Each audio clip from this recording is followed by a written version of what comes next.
the name of the Father, the Son, and the Holy Spirit. Amen.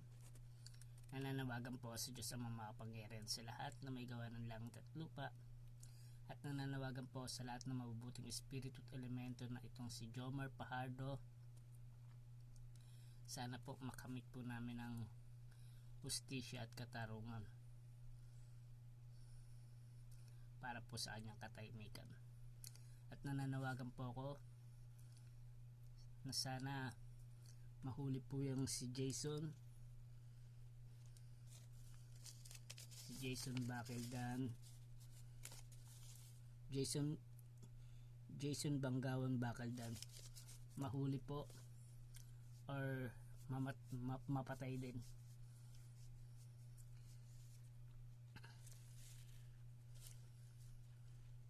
At nananawagan po kay ang demonyo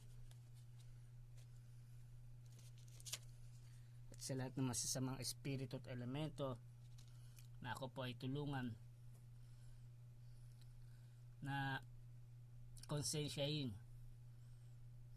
o bigyan po sila ng malulubang sakit, malumpo, mabaldado, mapaaway, mabulok ang bituka. Yan dalawang yan na si Jason Manggawan Bakildan at yung babae na yan, pumangit, bumaho,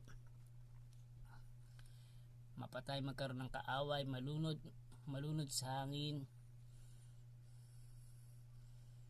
madisgrasya, mapahamak, satur arepo tenet opera rotas, yuluzidu. Kung ano ang ginawa nila kay Sir Jomar Fajardo, ganun din ang mangyari sa kanila at ibalik, na maramdaman nila ang sakit, kirot ng damdamin. Nagpapasalamat po ako sa Diyos sa makapangyarihan sa lahat na may gawa ng langit at lupa, at nagpapasalamat po ako sa mabuting espiritu at elemento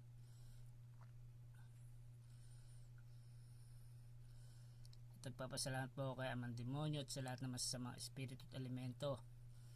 Aasahan ko po ang inyong tulong ngayon dalawang yan, gabain at makarma. Maraming po salamat.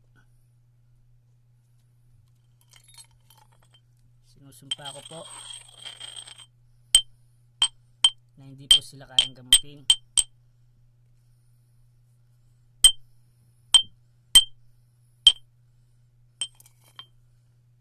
Kahit na sinong doktor or albularyo, kahit na kapwa ko.